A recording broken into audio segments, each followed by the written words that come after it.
ಹೊಸ್ದಾಗಿ ಅಡುಗೆ ಕಲಿತಿರೋರು ಮತ್ತು ಬ್ಯಾಚುಲರ್ಸು ಎಲ್ಲರೂ ಇದನ್ನ ಈಸಿಯಾಗಿ ತುಂಬ ಟೇಸ್ಟಿಯಾಗಿ ಮಾಡ್ಕೊಬೋದು. Hi all, welcome back to Kanasu cooking YouTube channel. ಎಲ್ಲರೂ ಹೇಗಿದ್ದೀರಾ? ಎಲ್ಲರೂ ಚೆನ್ನಾಗಿದ್ದೀರಾ ಅಂತ ಭಾವಿಸ್ತೀನಿ. ಎಲ್ಲರಿಗೂ ಕನಸು ಕುಕಿಂಗ್ ಯೂಟ್ಯೂಬ್ ಚಾನಲ್ಗೆ ಸ್ವಾಗತ. ಬನ್ನಿ ಇವತ್ತು ತುಂಬ ಕಡಿಮೆ ಪದಾರ್ಥಗಳನ್ನ ಬಳಸ್ಕೊಂಡು ತುಂಬ ಟೇಸ್ಟಿಯಾಗಿ ಕುಷ್ಕನ ಹೇಗೆ ಮಾಡೋದು ಅಂತ ನೋಡೋಣ. ನಾನಿಲ್ಲಿ ಒಂದು ಕುಕ್ಕರ್ ಇಟ್ಕೊಂಡಿದ್ದೀನಿ. 3-4 ಟೇಬಲ್ ಸ್ಪೂನ್ ಆಗುವಷ್ಟು ಅಡುಗೆ ಎಣ್ಣೆನ ಬಳಸ್ಕೊತಾ ಇದ್ದೀನಿ. ನಿಮಗೆ ಬೇಕು ಅಂತಂದರೆ ತುಪ್ಪನಾದರೂ ಬಳಸ್ಕೋಬೋದು. ನಾನಿವತ್ತು ಮಾಡ್ತಿರೋಂಥ ಕುಷ್ಕಕ್ಕೆ ತುಪ್ಪ ಯೂಸ್ ಮಾಡ್ತಾ ಇಲ್ಲ.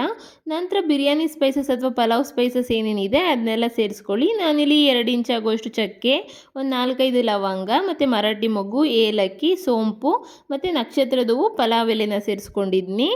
ನಂತರ 3 ಈರುಳ್ಳಿನ ನೀಟಾಗಿ ಸ್ಲೈಸಾಗಿ ಕಟ್ ಮಾಡ್ಕೊಂಡು ಸೇರಿಸ್ಕೊತಾ ಇದ್ದೀನಿ. ಇದೆಲ್ಲ ನೀಟಾಗಿ ಕಲರ್ ಚೇಂಜ್ ಆಗೋವರೆಗೂ ಫ್ರೈ ಮಾಡ್ಕೋಬೇಕಾಗತ್ತೆ. ನಂತರ 6-7 ಹಸಿಮೆಣ್ಸಿನ್ಕಾಯಿನ ಕಟ್ ಮಾಡ್ದಿರ ಹಾಗೆ ಸೇರಿಸ್ಕೊತಾ ಇದ್ದೀನಿ. ಈ ಥರ ಸೇರಿಸ್ಕೊಂಡ್ರೆ ಟೇಸ್ಟ್ ತುಂಬ ಚೆನ್ನಾಗಿ ಕೊಡುತ್ತೆ. ಖಾರಕ್ಕೆ ಖಾರದ ಪುಡಿನ ಉಪಯೋಗಿಸ್ತಾ ಇದ್ದೀನಿ, ಅದಕ್ಕೋಸ್ಕರ ಇದನ್ನೇನು ಕಟ್ ಮಾಡಿಲ್ಲ, ಹಾಗೆ ಸೇರಿಸ್ಕೊತಾ ಇದ್ದೀನಿ. ಈರುಳ್ಳಿ ಇವಾಗ ಸ್ವಲ್ಪ ಗೋಲ್ಡನ್ ಕಲರ್ ಬರೋವರೆಗೂ ಫ್ರೈ ಮಾಡ್ಕೋಬೇಕಾಗತ್ತೆ. ನೋಡಿ, ಸ್ವಲ್ಪ ಮಟ್ಟಿಗೆ ಗೋಲ್ಡನ್ ಕಲರ್ ಬಂದಿದೆ ಈರುಳ್ಳಿ. ಈ ಟೈಮಲ್ಲಿ ಇದಕ್ಕೆ ಶುಂಠಿ ಬೆಳ್ಳುಳ್ಳಿ ಪೇಸ್ಟ್ನ ಸೇರಿಸ್ಕೊತಾ ಇದ್ದೀನಿ. ನಾನಿಲ್ಲಿ 1.5 ಟೇಬಲ್ ಸ್ಪೂನ್ ಆಗುವಷ್ಟು ಶುಂಠಿ ಬೆಳ್ಳುಳ್ಳಿ ಪೇಸ್ಟ್ನ ಸೇರಿಸ್ಕೊತಾ ಇದ್ದೀನಿ. ಮನೇಲಿ ಫ್ರೆಶ್ ಆಗಿ ರೆಡಿ ಮಾಡ್ಕೊಂಡಿದ್ದೀನಿ. ನೀವು ಅಷ್ಟೇ ಆದಷ್ಟು ಮನೇಲಿ ಫ್ರೆಶ್ ಆಗಿ ರೆಡಿ ಮಾಡ್ಕೊಳ್ಳೋದಕ್ಕೆ ಟ್ರೈ ಮಾಡಿ, ಟೇಸ್ಟ್ ತುಂಬ ಚೆನ್ನಾಗಿರುತ್ತೆ. ಅಂಗಡಿಯಿಂದ ತಂದಿರೋಂಥ ಶುಂಠಿ ಬೆಳ್ಳುಳ್ಳಿ ಪೇಸ್ಟ್ ಅಷ್ಟು ಟೇಸ್ಟ್ ಕೊಡೋದಿಲ್ಲ.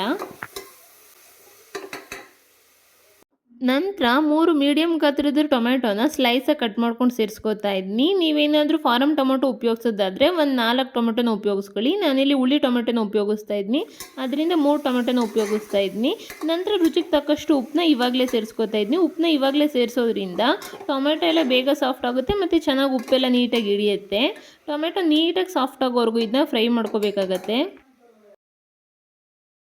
ನಾನಿವತ್ತು ಮಾಡ್ತಿರೋಂಥ ಕುಷ್ಕದಲ್ಲಿ 4-5 ಜನ ಹೊಟ್ಟೆ ತುಂಬ ಊಟ ಮಾಡ್ಬೋದು. ನಿಮಗೆ ಮೆಷರ್ಮೆಂಟ್ ಜಾಸ್ತಿ ಬೇಕು ಅಂತಂದರೆ ಐಟಮ್ನ ಇನ್ನು ಸ್ವಲ್ಪ ಜಾಸ್ತಿ ಮಾಡ್ಕೊಳ್ಳಿ.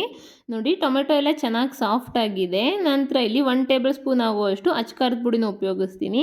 ನಂತರ 1 ಟೇಬಲ್ ಸ್ಪೂನ್ ಆಗುವಷ್ಟು ಬಿರಿಯಾನಿ ಪೌಡರ್ನ ಉಪಯೋಗಿಸ್ತಾ ಇದ್ದೀನಿ. ನಂತರ ಒಂದು 3/4 ಟೇಬಲ್ ಸ್ಪೂನ್ ಆಗುವಷ್ಟು ಗರಂ ಮಸಾಲ ಪೌಡರ್ನ ಹಾಕ್ಕೋತಾ ಇದ್ದೀನಿ. ಒಂದು 4 ಟೇಬಲ್ ಸ್ಪೂನ್ ಆಗುವಷ್ಟು ಮೊಸರನ್ನ ಸೇರಿಸ್ಕೊತಾ ಇದ್ದೀನಿ. ಮೊಸರನ್ನ ಸ್ಕಿಪ್ ಮಾಡೋಕ್ಕೆ ಹೋಗಬೇಡಿ, ತುಂಬ ಚೆನ್ನಾಗಿರುತ್ತೆ ಕುಷ್ಕಕ್ಕೆ ಮೊಸರು ಹಾಕೋದ್ರಿಂದ. ಇದೆಲ್ಲ ಹಾಕಿದ ನಂತರ ಒಂದು ಕಡಿಮೆ ಉರಿನಲ್ಲಿ 2-3 ನಿಮಿಷ ನೀಟಾಗಿ ಫ್ರೈ ಮಾಡ್ಕೋಬೇಕಾಗತ್ತೆ. ಮಸಾಲೆ ಪದಾರ್ಥ ಹಾಕಿದ ನಂತರ ಹೈ ಫ್ಲೇಮಲ್ಲಿ ಇಟ್ಕೊಳ್ಳೋಕೆ ಹೋಗಬೇಡಿ, ಯಾಕಂದರೆ ಸೀದೋಗ್ಬಿಡುತ್ತೆ, ಬೇಗ ತಳ ಸೀದ್ಬಿಡುತ್ತೆ. ಅದಕ್ಕೋಸ್ಕರ ಒಂದು ಮೀಡಿಯಮ್ ಫ್ಲೇಮಲ್ಲಿ ಒಂದು 2-3 ನಿಮಿಷ ನೀಟಾಗಿ ಫ್ರೈ ಮಾಡ್ಕೊಳ್ಳೋಣ. ನಂತರ ಒಂದು ಇಡಿ ಆಗುವಷ್ಟು ಕೊತ್ತಂಬರಿ ಸೊಪ್ಪನ್ನ ಸಣ್ಣ ಸಣ್ಣದಾಗಿ ಕಟ್ ಮಾಡ್ಕೊಂಡು ಸೇರಿಸ್ಕೊತಾ ಇದ್ದೀನಿ. ಸೇಮ್ ಮೆಷರ್ಮೆಂಟಲ್ಲಿ 1 ಇಡಿ ಆಗುವಷ್ಟು ಪುದೀನ ಸೊಪ್ಪನ್ನ ಸೇರಿಸ್ಕೊತಾ ಇದ್ದೀನಿ. ಸ್ವಲ್ಪ ಕೊತ್ತಂಬರಿ ಪುದೀನ ಜಾಸ್ತಿನೇ ಸೇರಿಸ್ಕೊಳ್ಳಿ, ಯಾಕಂದರೆ ನಾವು ರುಬ್ಬಿರೋ ಅಂಥ ಪದಾರ್ಥ ಏನೂ ಉಪಯೋಗಿಸ್ತಾ ಇಲ್ಲ. ಅದಕ್ಕೋಸ್ಕರ ಕೊತ್ತಂಬರಿ ಸೊಪ್ಪು ಮತ್ತು ಪುದೀನ ಸೊಪ್ಪನ್ನ ಸ್ವಲ್ಪ ಜಾಸ್ತಿ ಸೇರಿಸ್ಕೊಂಡ್ರೆ ಟೇಸ್ಟ್ ತುಂಬ ಚೆನ್ನಾಗಿರುತ್ತೆ. ಇದೆಲ್ಲ ಹಾಕಿ 1-2 ನಿಮಿಷ ಫ್ರೈ ಮಾಡ್ಕೊಳ್ಳೋಣ ಸಾಕು.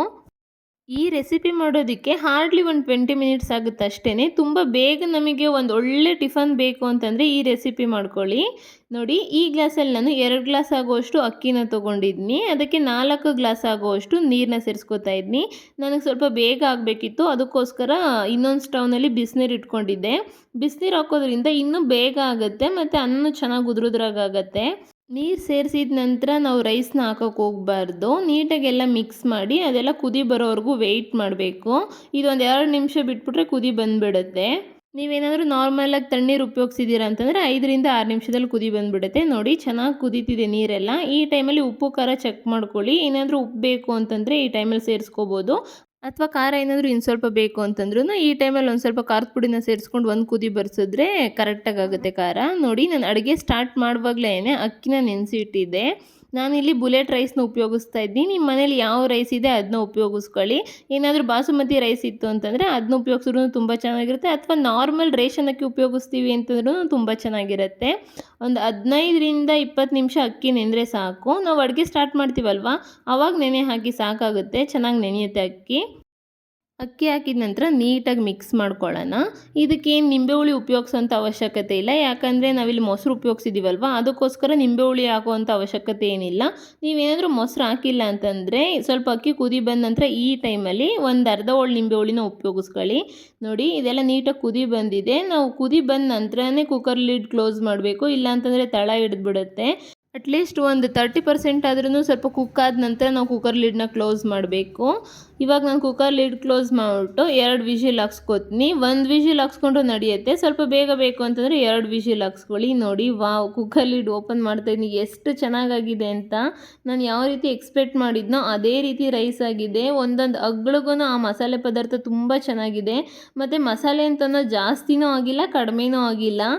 ಒಂದೊಂದು ತುತ್ತನ್ನ ತಿಂತಾ ಇದ್ರೂ ಅಷ್ಟು ಚೆನ್ನಾಗಿ ನಾವು ಅದನ್ನ ಫೀಲ್ ಮಾಡ್ಬೋದು, ಅಷ್ಟು ಚೆನ್ನಾಗಾಗುತ್ತೆ. ಇದನ್ನ ನೀಟಾಗಿ ಸೈಡಿಂದ ಮಿಕ್ಸ್ ಮಾಡ್ಕೊಂಬಿಟ್ರೆ ರೈಸ್ ರೆಡಿನೇ ಆಗೋಗ್ಬಿಡ್ತು. ನೋಡಿದ್ರಲ್ವ ಎಷ್ಟು ಸಿಂಪಲ್ಲಾಗಿ ಕ್ವಿಕ್ಕಾಗಿ ಕಡಿಮೆ ಇಂಗ್ರೀಡಿಯೆಂಟ್ಸ್ ಬಳಸ್ಕೊಂಡು ಕುಷ್ಕ ರೆಸಿಪಿನ ಮಾಡ್ಬೋದು ಅಂತ. ಹಾಗಾದರೆ ಈ ರೆಸಿಪಿ ನಿಮ್ಗೆ ಇಷ್ಟ ಆಗಿದ್ದರೆ ಪ್ಲೀಸ್ ಲೈಕ್ ಮಾಡಿ, ನಿಮ್ಮ ಫ್ರೆಂಡ್ಸು ಫ್ಯಾಮಿಲಿ ಮೆಂಬರ್ಸ್ಗೆ ಶೇರ್ ಮಾಡಿ.